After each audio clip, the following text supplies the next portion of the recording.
கொண்டாடி மகள வந்திருக்கும் இறை நெஞ்சங்களை அன்புடன் கருதுகின்றோம். இன்று அனைத்து தொழிலாளர்களின் தினமாகும்.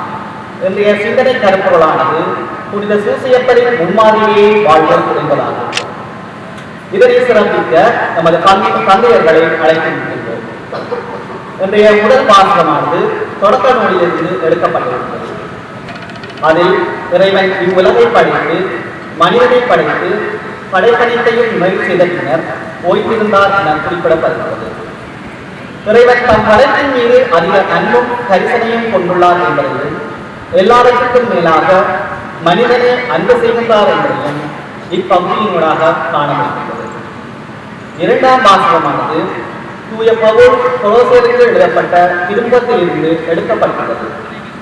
அதில் இயேசுவின் உயிர்ப்பினால் பெற்றுத்தந்த மீட்பிற்கும் அவர்கள் அன்பிற்கும் என்றும் நன்றியுடையவர்களாக இருக்க வேண்டும் எனவும் சொல் செயல் அனைத்தும் இறைவனை மையமாக கொண்டே இருக்க வேண்டும் எனவும் நமது வேலைகள் அனைத்தையும் மனிதருக்காக அல்ல ஆண்டவருக்காக செய்யுமாறு அழைப்பு விடுக்கின்றார் தூய பவுல்.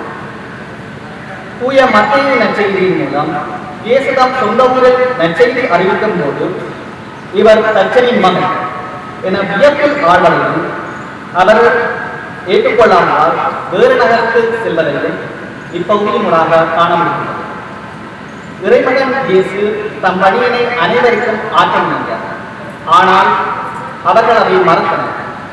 தம் நற்செய்தி பணியை எங்கு ஏற்றுக்கொள்கின்றனரோ அங்கே அவர் தமக்கு கொடுக்கப்பட்ட பணியை மனம் போது செவ்வனே செய்கின்றார்.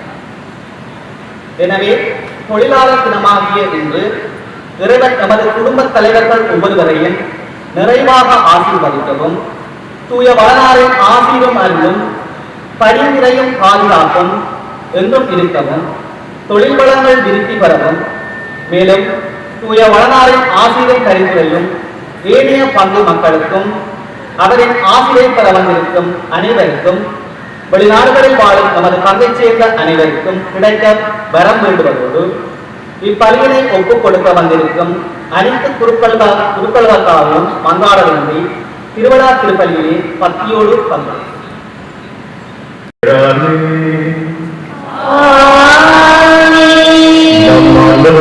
இயேசு கிறிஸ்துவின் அருளும் கடவுளின் அன்பும் தூய ஆவியாரின் நட்புறவும் உங்கள் அனைவரோடும் இருப்பதாக.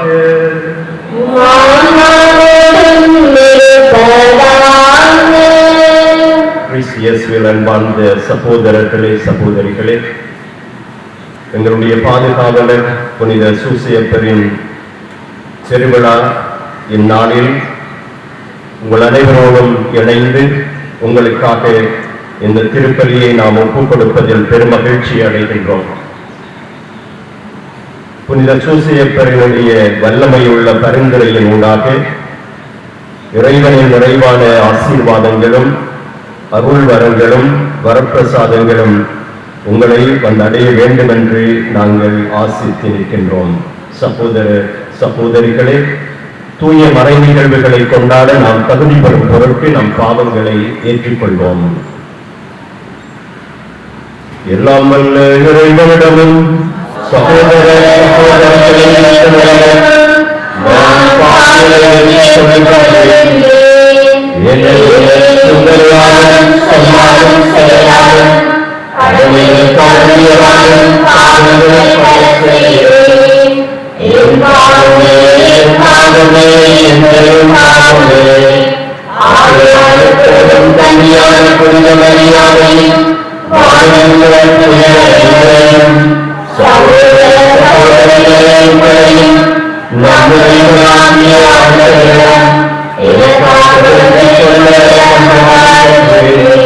எல்லாம் வல்ல இறைவன் நம் மீது இரக்கம் வைத்து நம் பாவங்களை மன்னித்து நம்மை நிலை வாழ்விற்கு அழைத்துச் செல்வாராக.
இறைவா, அனைத்தையும் உருவாக்கி பாதுகாவலாலும் நீர் கட்டளையிட்டதை நாங்கள் நிறைவேற்றவும் நீர் வாக்களி. முதல் வாசகம் தொடக்க நூலிலிருந்து வாசகம். புனிதனை படைப்போமாக. அவன் சாயலாகவே அவனை படைத்தார். ஆண் பெண்ணுமாக அவர்களை படைத்தார்.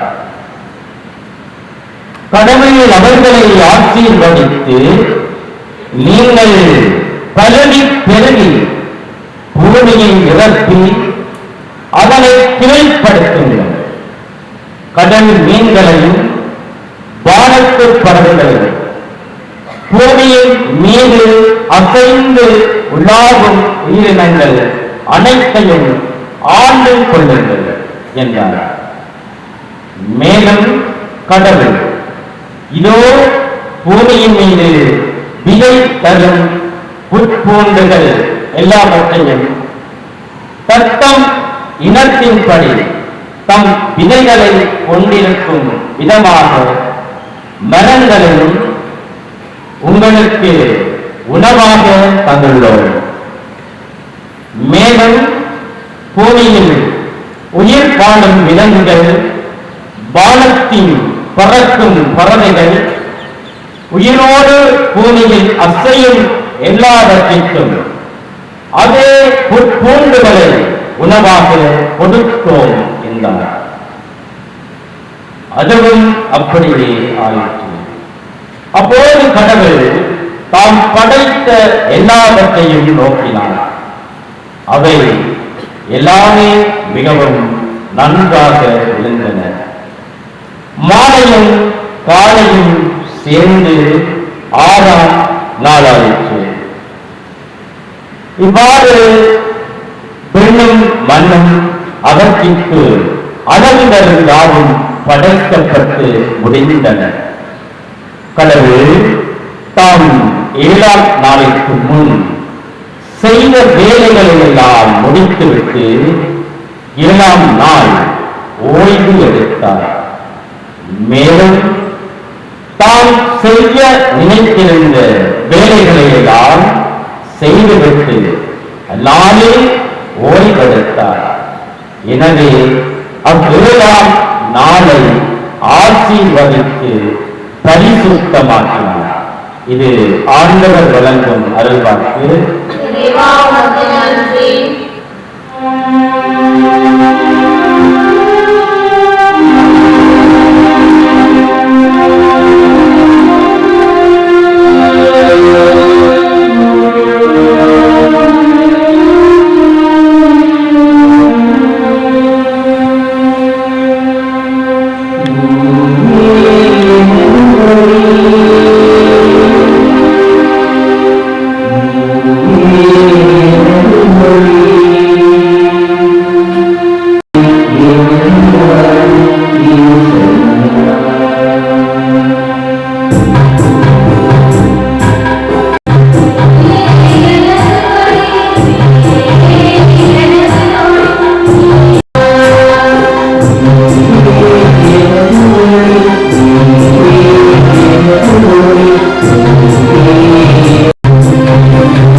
உங்கள் இதயங்களில் ஆட்சி புரிவதாக.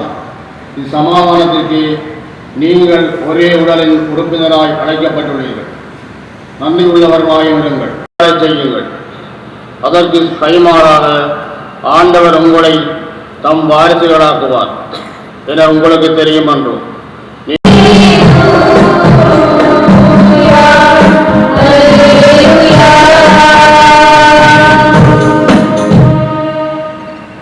தச்சருடைய மகன் அல்லவா?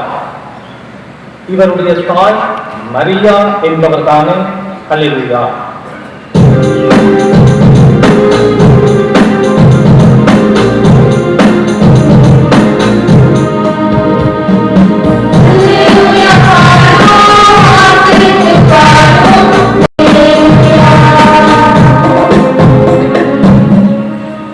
ஆண்டவர் உங்களோடு இருப்பாராக.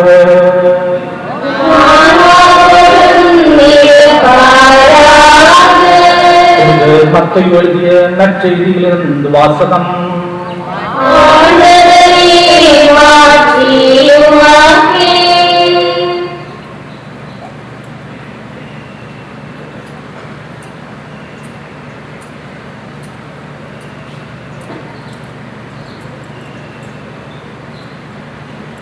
அதிகாரம் 13, வசனங்கள் 54 தொடக்கம் 58 வரை. இவ்வுவமைகளை இயேசு சொல்லி முடித்த பின்பு அவ்விடத்தை விட்டு சென்றார்.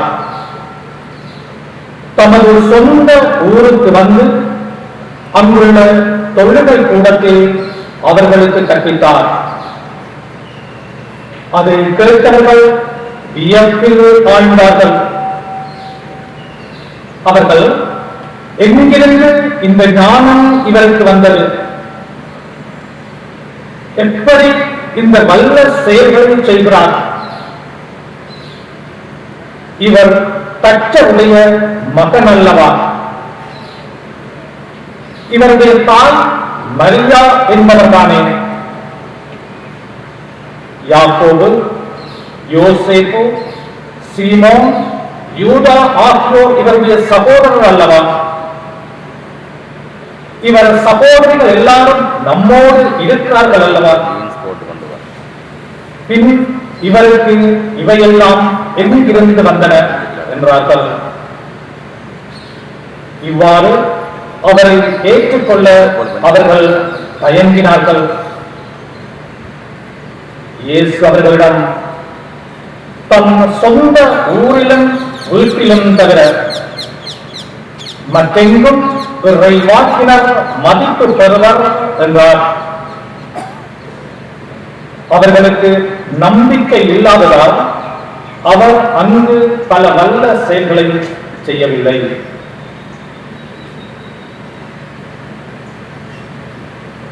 கிறிஸ்து வழங்கும் நற்செய்தி.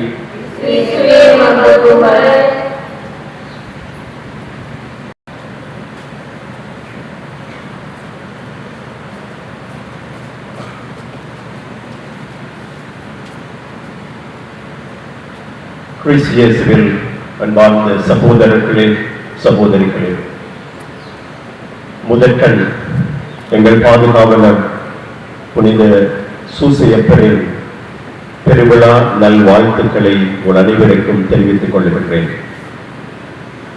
புனித சூசையப்பரின் வல்லமையுள்ள பரிந்துரையின் ஊடாக இறைவனுடைய ஆசீர்வாதங்களும் ஆதரவும் உங்களுக்கு நிறைவாக கிடைக்க வேண்டும் என்றும் ஆசித்திருக்கின்றேன். தொழிலாளர்களே, ஒன்றுபடுங்கள் என்ற அழைப்பு அன்று கார்ல் மார்க்ஸ் என்பவரால் மக்களுக்கு விடுக்கப்பட்டது. தொழிலாளர் தினம் உதயமாகியது. 1955 திருத்தந்தை 12ஆம் பத்திநாதர் இந்த நாளை புனித சூசையப்பர் தொழிலாளர்களின் பாதுகாவலர் என ஏற்படுத்தினார். இந்த நாள் திரு அவையிலும் தொழிலாளர் தினமாக அனுசரிக்கப்படுகிறது. தொழிலாளர்கள் அனைவருக்கும் முன் உதாரணமாக பாதுகாவலராக புனித சூசையப்பர் இருக்கின்றார். அவருடைய நேர்மையான வாழ்வு, நீதியான வாழ்வு, அன்பும் பரிவும் நிறைந்த வாழ்வு, புரிந்துணர்வு உள்ள வாழ்வு, பிரமாணிக்கம் அர்ப்பணம் நிறைந்த வாழ்வு, அதனூடாக அவர் எங்கள் எல்லோருக்கும் ஒரு முன் உதாரணமாக வருகின்றார். அந்த வாழ்வினூடாக வாழ்வுக்கு வேண்டிய வளங்களையும் நேரிய முறையில் அவர் சேர்த்து தன்னுடைய மனைவி மரியாதையும் வளர்ப்பு பிள்ளை இயேசுவையும் வளர்க்கவும் பராமரிக்கவும் அவருக்கு ஏதுவாக இருந்தது என்று திரு அவை தொழிலாளர்கள் அனைவருக்கும் முன்னிறுத்துவது எங்கள் பாதுகாவலர் புனித சூசையப்பர். புனித சூசையப்பர் தொழிலாளர்களின் பாதுகாவலர். எந்த நாளிலே நாங்கள் எல்லோரும் இறைவனுக்கு நன்றி கூற அழைக்கப்படுகின்றோம். தொழிலாளர்களுக்காக பெரிய தொழிலில் இருப்பவர்கள், சிறிய தொழிலில் இருப்பவர்கள், நாங்கள் அறிந்திருக்கின்றவர்கள், நாங்கள் உணராமல் இருக்கின்றவர்கள், ஆனால் ஏதோ ஒரு விதத்திலே தொழிலாளர்கள், இவர்கள் அனைவருக்காகவும் இறைவனுக்கு நன்றி கூறுவதோடு நன்றி கூற வேண்டிய காரணம் என்னவென்று சொன்னால், ஏதோ ஒரு விதத்திலே நாங்கள் அவர்களுடைய உதவிகளை பெறுகின்றோம், அவர்கள் எங்களை பராமரிக்கின்றார்கள். ஆகவே இறைவனுக்கும் இவர்களுக்கும் நன்றி கூறுவதோடு இவர்களுக்காக இவர்களுடைய தொழில்துறை என்னும் சிறந்து விளங்க வளம் பெற என்னும் இவர்களுடைய குடும்பங்களுக்காகவும் செபிக்க நாங்கள் எல்லோரும் அழைக்கப்படுகின்றோம். கிறிஸ்து இயேசுவில் அன்பார்ந்த சகோதரர்களே, ஒவ்வொரு தொழிலுக்கும் ஒரு படைப்பு ஆற்றல் உண்டு. நாங்கள் என்ன தொழிலை செய்தாலும் அந்த தொழிலின் ஊடாக ஏதோ ஒன்று புதிதாக நாங்கள் படைக்கின்றோம். படைப்பு ஆற்றல் இருக்கின்றது. ஆகவே நாங்களும் ஒரு விதத்திலே படைப்பாளிகள். எந்த தொழிலில் இருந்தாலும் அந்த தொழில் ஒரு அழைப்பு. அந்த அழைப்பு இறைவனிடம் இருந்து வந்தது என்று நாங்கள் உணர்ந்து கொள்ள வேண்டும். ஆகவே அது இறைவனுடைய அழைப்பு என்று உணர்ந்தால், இறைவன் இந்த உலகை படைத்தார், எங்கள் எல்லோருடைய படைப்பாளி இந்த இறைவனாக இருக்கின்றார். அந்த இறைவனுடைய அந்த படைப்பு அது வளர்கின்றது, நிறைவு பெறுகின்றது என்று சொன்னால், அதனுடைய பங்காளிகளாக நாங்கள் அவரோடு ஒத்துழைத்து நிற்கின்றோம். நேரிய வழியில் எங்களுடைய வாழ்வும் எங்களுடைய தொழில் முயற்சிகளும் அமையும் என்று சொன்னால் நாங்கள் இறைவனோடு ஒத்து நிற்கின்றோம். அவருடைய படைப்பிலே நாங்களும் பங்காளிகளாக ஒத்து செயல்பட்டு வருகின்றோம். கிறிஸ்து இயேசுவில் அன்பார்ந்த சகோதரர்களே, சகோதரிகளே, புனித சூசையப்பரை இன்று நாங்கள் முன்னுதாரணமாக கொண்டு தொழிலாளர்களின் பாதுகாவலர் மட்டுமல்ல, எங்கள் எல்லோரின் பாதுகாவலருமாக, திரு அவையின் பாதுகாவலருமாக புனித சூசையப்பர் இருக்கின்றார். விவிலியத்திலே நாங்கள் 3 சூசையை சந்திக்கின்றோம். ஒருவர் பழைய ஏற்பாட்டிலும், இருவர் புதிய ஏற்பாட்டிலும். புதிய ஏற்பாட்டிலே அரிமத்தியா சூசை இயேசுவினுடைய அடக்கத்திற்கு உதவி செய்தவர். பழைய ஏற்பாட்டிலே எகிப்திலே பெரியதொரு பஞ்சம். மக்கள் கதவை அடித்துக் கொண்டு பார்வோன் மன்னனிடம் செல்லுகின்றார்கள். மன்னன் மக்களுக்கு சொல்லுகின்றார், நீங்கள் சூசையிடம் செல்லுங்கள் என்று சொல்லி. சூசை அங்கிருந்த களஞ்சியங்கள் அனைத்தையும் திறந்து மக்களுடைய பசி ஆற்றினார் என்று கூறப்படுகின்றது. புதிய ஏற்பாட்டிலே அடுத்த சூசை எங்களுடைய பாதுகாவலர். இறைவனுடைய அழைப்பு அவருக்கு வந்த பொழுது அது இறைவனிடமிருந்து வருகின்றதா என்று அவர் அறிந்திருக்க மாட்டார் நிச்சயமாக. ஆனால் ஒரு விசித்திரமான அழைப்பு. மரியாதைக்கு கணவர், இயேசுவுக்கு தந்தை. ஒரு சாதாரண சிந்தனைக்கு அல்லது இயல்பிலே இருக்கின்ற நிலைமைகளை பார்க்கும் பொழுது இது விசித்திரமானது, ஏற்றுக்கொள்ள முடியாதது. எவ்வளவு அவமானம் அந்த சமுதாயத்தில் அவருக்கு இருந்திருக்கலாம். ஆனால் சூசையப்பருடைய நம்பிக்கை எல்லாம் இறைவனால் ஆகாதது ஒன்றுமே இல்லை. அந்த அழைப்பு இறைவனிடம் இருந்து வருகின்றது என்பதை அவர் அறிந்ததும் இறைவன் முன்னிலையில் பணிகின்றார். அது தன்னோடு சேர்ந்து வாழுகின்ற மக்களிடம் இருந்து எவ்வளவு அவமானங்கள் வந்தாலும் அவை எல்லாம் ஒரு பொருட்கள் அல்ல. இறைவனுடைய அழைப்பே மேலானது, உயரியது, புனிதமானது. அதை ஏற்றுக்கொள்ளுகின்றார். அடக்கமாகவும் பேசுவது, இவற்றைத்தான் புனித சூசையப்பர் நமக்கு கற்றுத் தருகின்றார். கிறிஸ்து இயேசுவில் அன்பார்ந்த சகோதரர்களே, சகோதரிகளே, இந்த நாளுக்காக இறைவனுக்கு நன்றி கூறுவோம்.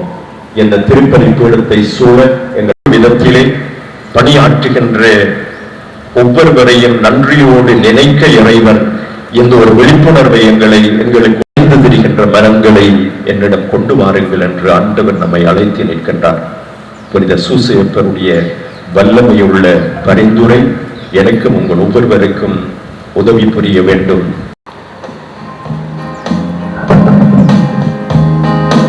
நாம் அனைவரும் விசுவசித்து ஏற்றுக்கொண்டிருக்கின்ற வேத சத்தியங்களை பயபக்தியோடு அறிக்கையிட்டு பாடி மன்றாடுவோம்.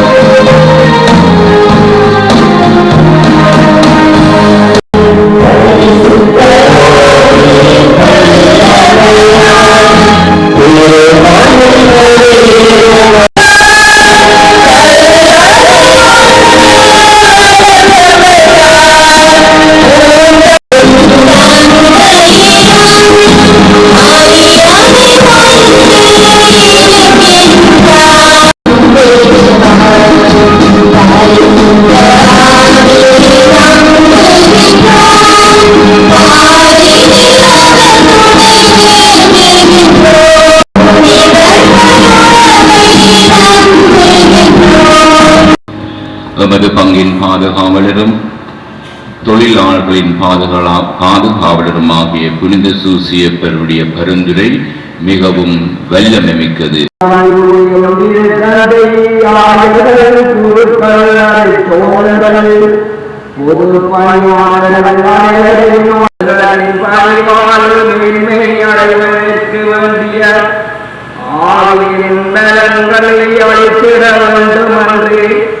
இறைவா உம்மை மன்றாடுகின்றோம்.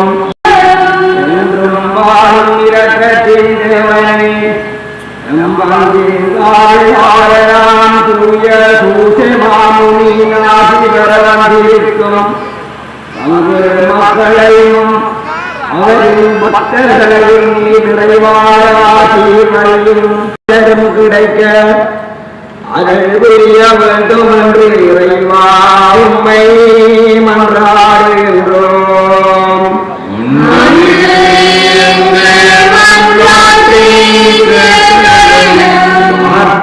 புரியவும் உமது பங்கு தந்தையும் அவருடன் இணைந்து பணியாற்றி வருமாறு சோதி மன்றாடுகின்றோம்.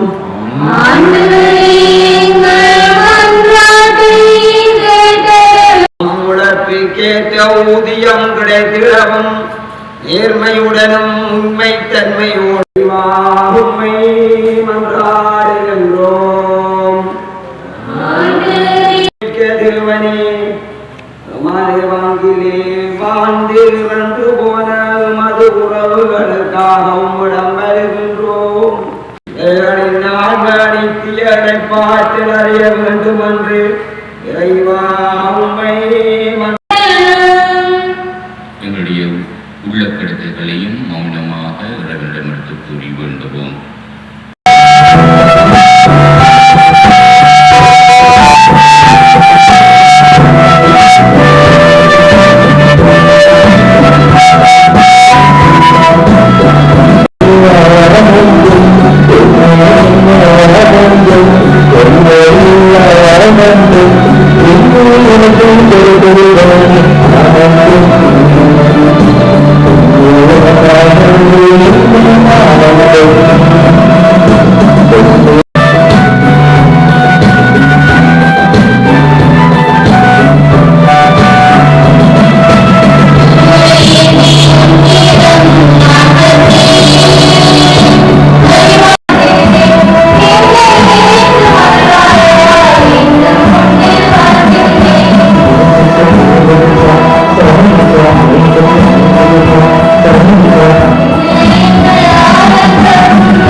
இரக்கம் அனைத்திற்கும் ஊற்றாகிய இறைவா, புனித யோசேப்பின் நினைவு கொண்டாட்டத்தில் நாங்கள் உமது மாண்புக்காக கொண்டு வரும் எங்கள் காணிக்கைகளை கண்ணோக்கி அருளும்.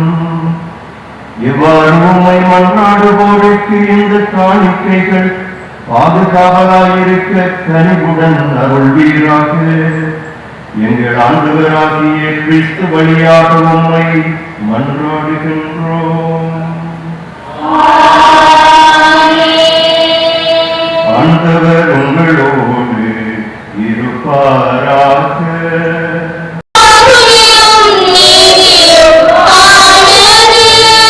ஆண்டவரே, தூயவரான தந்தைப்படுகின்றனர், அதிகாரம் செலுத்துவோரும் தெருமுன் நடுங்குகின்றனர். வானங்களும் அவற்றில் உள்ள ஆற்றல்களும் சிறாபியங்களும் ஒன்று கூடிய கழித்து கொண்டாடுகின்றனர். அவர்களோடு எங்கள் குரலையும் சேர்த்துக் கொள்ளுமாறு நாங்கள் உம்மை தாழ்மையுடன் இறைஞ்சி புகழ்ந்து பாடுவதாவது.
மக்களை இடையராது ஒன்று சேர்த்து வருகின்றீர். எனவே ஆண்டவரே, உமக்கு அர்ப்பணித்து நாங்கள் கொண்டு வந்துள்ள இந்த காணிக்கைகளை அதே ஆவியால் தூய்மைப்படுத்த உண்மை தாழ்மையுடன் மன்றாடுகின்றோம். இவ்வாறு திருமகனாகி எங்கள் ஆண்டவர் இயேசு கிறிஸ்துவின் உடலாகவும் இரக்கமாகவும் இவை மாறுதலாக அவர் பணித்தவாறு மறை நிகழ்வுகளை கொண்டாடுகின்றோம். ஏனெனில் அவர் காட்டிக் கொடுக்கப்பட்ட இரவில் அப்பத்தை எடுத்து உமக்கு நன்றி செலுத்தி ஆசி வழங்கி அதை பிட்டு தம் சீடர்களை கழித்து அவர் கூறியதாவது: அனைவரும் இதிலிருந்து பெற்று உண்ணுங்கள், ஏனெனில் இது உங்களுக்காக கையளிக்கப்படும் என்பதும்.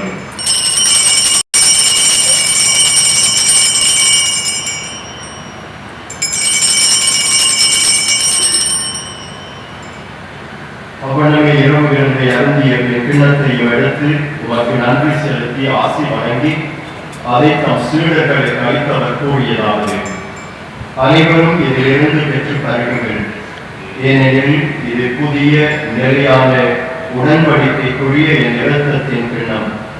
இது பாவ மன்னிப்புக்கென்று உங்களுக்காகவும் பலருக்காகவும் சிந்தப்படும். இதை நினைவாக செய்யுங்கள்.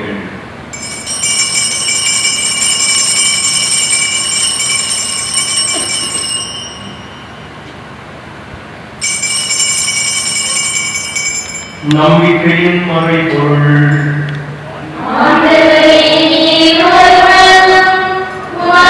இந்த புனிதமான உயிருள்ள பலியை நன்றி செலுத்தி உமக்கு ஒப்புக் கொடுக்கின்றோம்.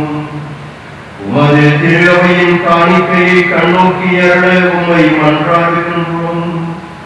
இப்பலியினால் நீர் உடம்பெரிய திருவிழமானீர். இவ்வாறு உம்முடைய திருமகனின் திருவுடல் திரு இரத்தத்தால் ஊட்டம் பெறும் நாங்கள் அவருடைய தூய ஆவியால் நிரப்ப பெற்று கிறிஸ்துவுக்குள் ஒரே உடலும் ஒரே உள்ளமும் உடையவராக விளங்கச் செய்வீராக. முதலாக புனிதமிக்க கன்னியும் கடவுளின் தாயுமாகிய மரியா, அவருடைய கணவரும் நமது பங்கின் பாதுகாவலரும் ஆகிய புனித யோசேப்பு, புனித திருத்தூதர்கள், மாட்சிமிகுமான சாட்சிகள் மற்றும் புனிதர்களோடும் நாங்கள் உரிமை பேச்சிற்கு தகுதியுடையோராவோமாக. இவர்களின் வேண்டுதலால் நாங்கள் உமது உதவியை கொள்வோம் என உறுதியோடு இருக்கின்றோம்.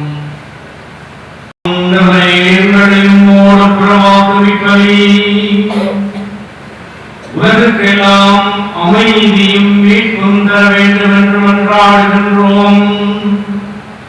இவ்வுலகிலே பயணம் செய்யும் உமது திரு அவையை சிறப்பாகும் அடியாராகிய எங்கள் திருத்தந்தை பிரான்சிஸ், எங்கள் ஆயர் ஜஸ்டின் ஞான பிரகாசம் ஆண்டவர், ஏனைய ஆயர்கள், திருநிலையினர், நமக்கு சொந்தமான மக்கள் ஆகிய அனைவரையும் நம்பிக்கையிலும் அன்பிலும் உறுதி பெற செய்வீராக.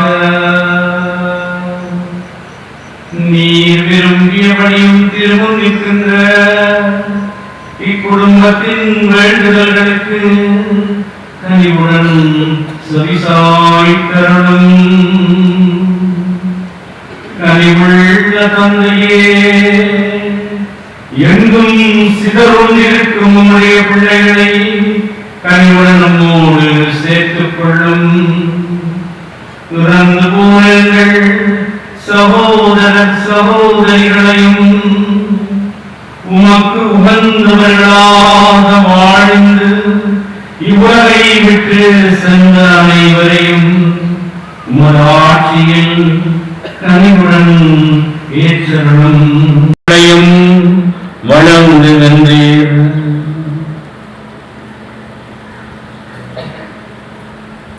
ஆட்சியும் என்றென்றும் உமக்கு உரியதே. எங்கள் குற்றங்களை மன்னியும், எங்களை சோதனைக்கு உட்படுத்தாதேயும், தீமையிலிருந்து எங்களை விடுவித்தருளும்.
வாழ்விலே